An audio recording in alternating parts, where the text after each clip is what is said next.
What's up, everyone? Welcome back to another review. This time we're taking a look at Tomcats. Alright, let's waste our time. Let's get right into it. Overall, I like Tomcats. 20 years later, and I still find this movie to be very highly entertaining. Tomcats is a sex comedy in the same vein as all the other sex comedies that came out in the late 90s, early 2000s. Now, is Tomcats a comedy that you're going to remember for years on end? No. I mean, this movie came out during the time where American Pie ruled the world.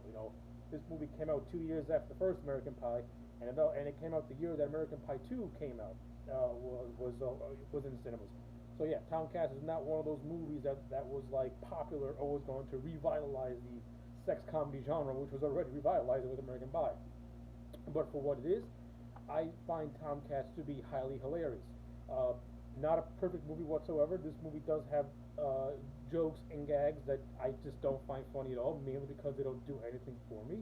But it does have a lot of things that I do get a lot of that I do find humorous, and it just has just really fun performances.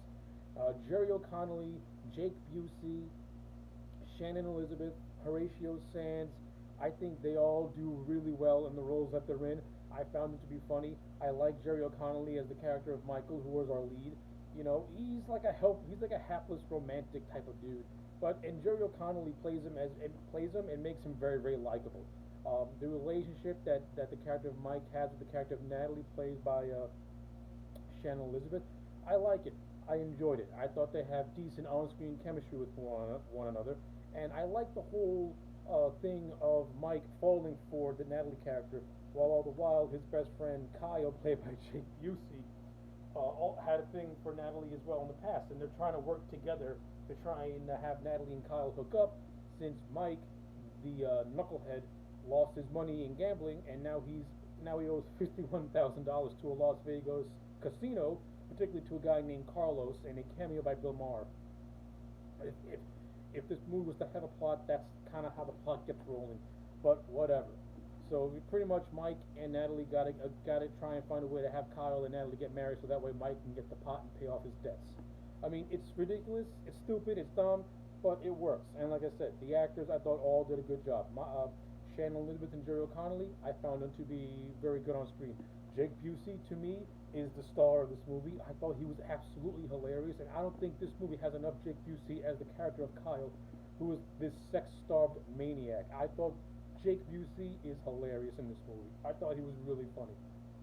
Uh, and I also enjoyed Horatio Sands in this movie, who has this running gag of thinking that his wife is having some lesbian sex, and then when you get to the end of the movie, you find out that it's true, and he joins in a threesome. I think it's funny. I think it's really really funny actually. In this movie, oh man, this movie's got a lot of memorable scenes in it. For me, that is, you have this hilarious scene where Mike freaks out during a dinner with a bunch of people at a Chinese restaurant because he's bombarded by married people and babies, and he went with Natalie, so he has a freak out moment that's hilarious. The scene where Mike first meets Natalie and he gets arrested because Natalie thinks he's a sex pervert is also really funny too. The scenes where they're both spying on Kyle I thought was hilarious. The entire scene of Mike trying to get Kyle's testicle because Kyle had to go for surgery at a hospital is freaking stupid. It's goofy, but I got so many laughs out of it. And the whole third act where Mike is racing to stop the wedding is also really funny as well. This movie to me has a lot of funny moments in it, has a lot of funny gags in it. I mean, it does have certain things, like I said, that I didn't really care for. Uh, the Mission Impossible, the Mission Impossible parody is kind of stupid. Uh, and then there's this other thing that I didn't like either. I just didn't really find it funny. It's like a certain gag that I didn't like because I just didn't find it all that funny.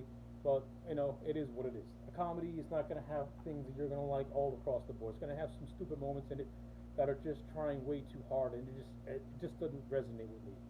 Uh, but other than that, I think the rest of the movie, it's funny. It works for me. I like the cast. I like the story. Is not difficult to follow. It's really funny.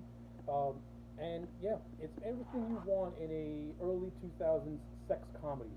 It's a movie that knows it's ridiculously stupid, but it's having fun, and the cast that's in it is having fun as well. Uh, So with all that being said, to me, Tomcats is a solid, I'm going to give it a solid 6.5 out of 10. It's not the greatest thing you'll ever see in your life, but it's a very enjoyable, guilty pleasures type of comedy that you're going to get some laughs out, that is going to get laughs out of you. So yeah, those are my thoughts on Tomcats. Let me know yours in the comment sections down below. Like the video and subscribe, and I'll check you back next time for more.